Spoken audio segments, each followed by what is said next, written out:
3, 2, 1. Hi, and welcome to this week's episode of Real Life. Today joining me, I have Rochelle. Welcome, Rochelle. Thanks, Tash. In today's episode, we're going to be looking at the concept of identity and how that's changed over time in film. In particular, we're going to be looking at teen films, ideas of ethnicity, as well as gender, and how these have been shown in films. What have you got to start us off with, Rochelle? Well, I thought we'd start talking about the latest film that Australia's produced that it's called Girl Asleep. And it's currently doing the film circuit and coming up with an amazing amount of awards. The Melbourne International Film Festival, the Critics' Choice Award, Cinefest, it's just doing wonders. And what it is, it's a story again focusing on the teen coming of age. And it focuses on a young girl called Greta. She's just changed schools, she's turning 15, she's a lonesome girl outside of her best friend, and her parents decide to throw her a party. That's all fine. The problem is that her parents are throwing a party and inviting the entire school. So this gorgeous little girl that's used to being alone is suddenly fraught with all of these external forces that are creating a shift in her own sense of identity. It's a beautiful film that, it brings up whimsical elements, violent elements, concerning elements, all within this beautiful storytelling. And it's only when she's in this world that she can lose herself and therefore find herself. It's a beautiful story. Sounds awesome. Let's have a look at a clip. Boy, come on, lights out. Comfy? Not, sweetheart.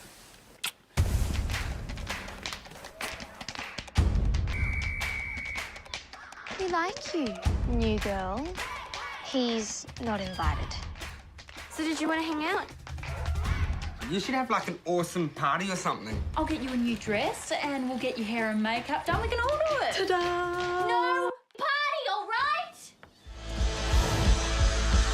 Crazy party, huh?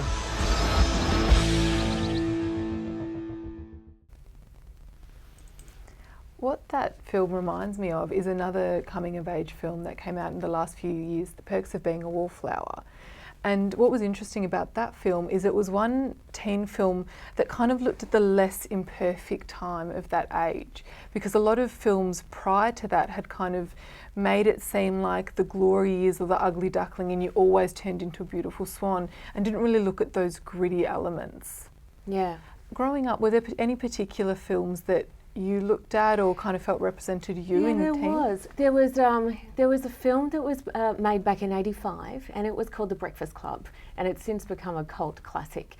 The Breakfast Club was a story about 5 teen students that were all given detention together on a Saturday. What's really interesting is that these 5 teenagers all reflect a different stereotype.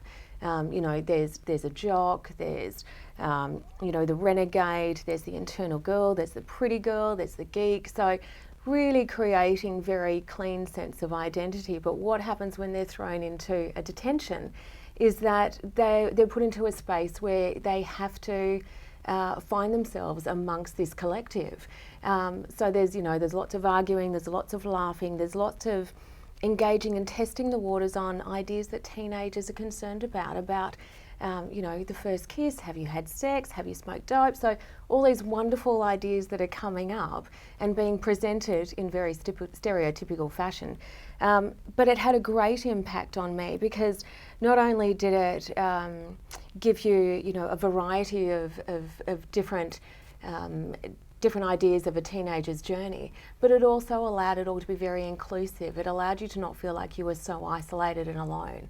And I think that's the beauty of films like this. Was there anything for you? Yeah, there was for me. It was Looking for Brandy, and I think it was an Australian film. It was set in Sydney, so in that sense it was incredibly familiar. And also it dealt with a young girl who came from an Italian family, and I came from a Greek family, and I'd never seen anything like that on the screen before. The other thing about that was that she came from, what was a broken family, and there was guilt and there were secrets, and once again it kind of broke down that Hollywood ideal that we have seen before. So should we take a look at a clip? Let's have a look.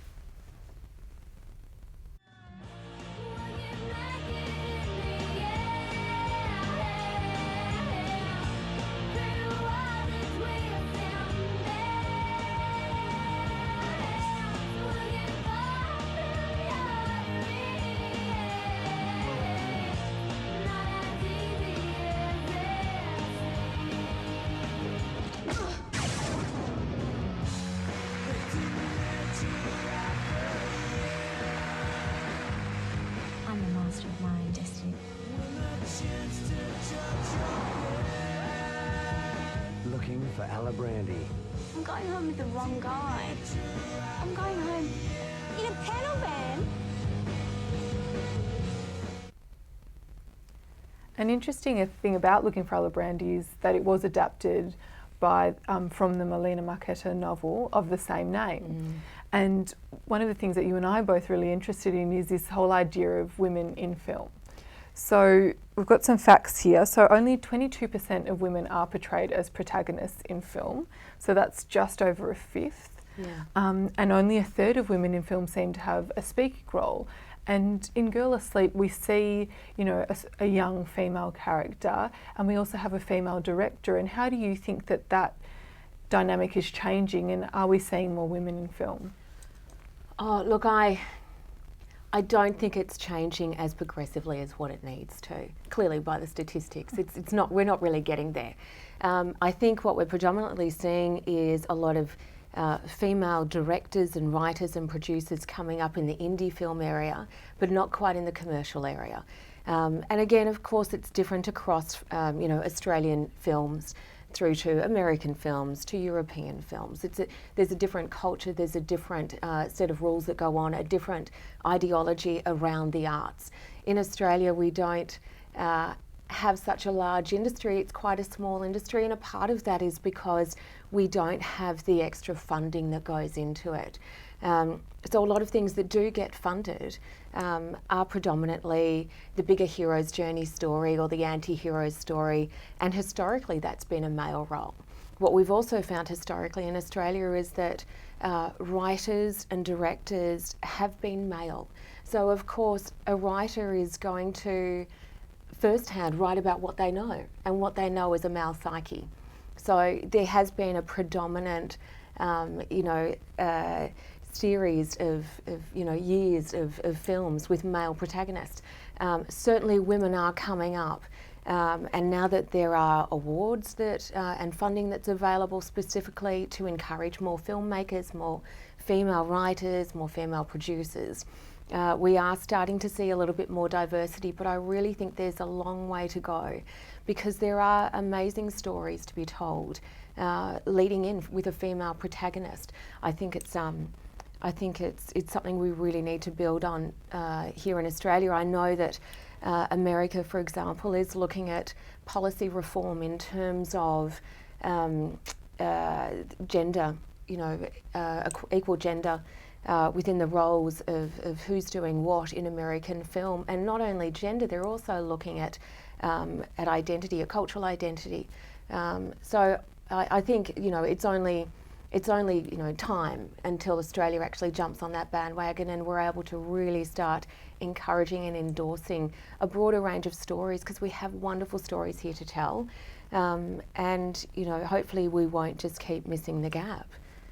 And speaking of wonderful stories to tell, obviously we have a rich Indigenous culture here in Australia, and we've started to see lately more films and even TV shows dealing with those topics. So, you know, Channel 7 just had that new show, The Secret Daughter, and kind of bringing into mainstream culture these alternate stories such as the Sapphires and whatnot.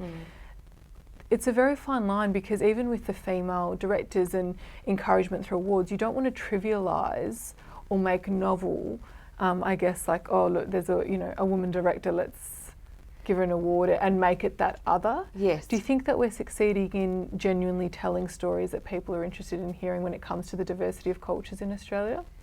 I think where we're succeeding is in a very small arena, and it's because it's being led by, as we just discussed, specific awards or specific support for, you know, an Indigenous filmmaker who produced, you know, Samson and Delilah is a beautiful example.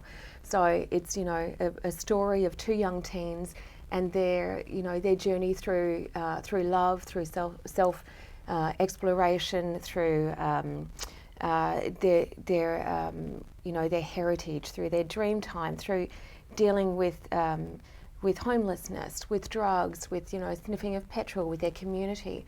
But this story could only be told because there was funding that was available for Indigenous filmmakers, and this was a magnificent piece of work that came out of it, and it's internationally recognised.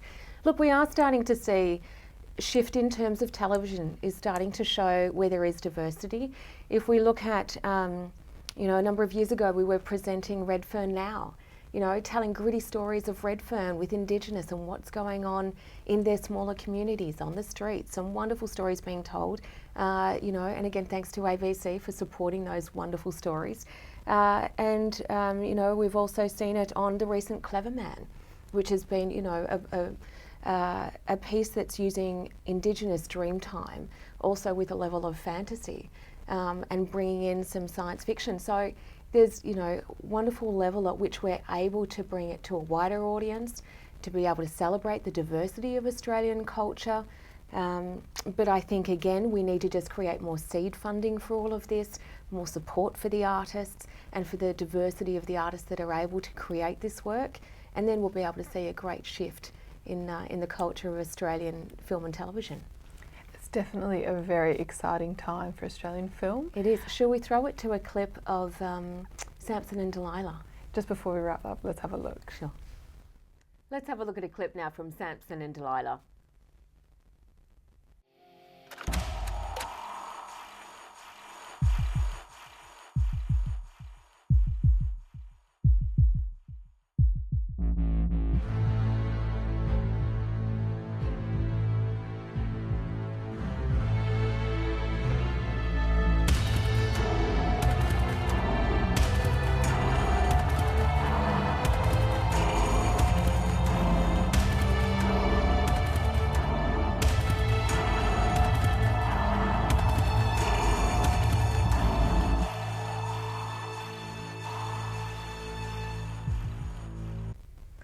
So that's the final clip from today's episode, and we'll have to wrap up the conversation there. Bye.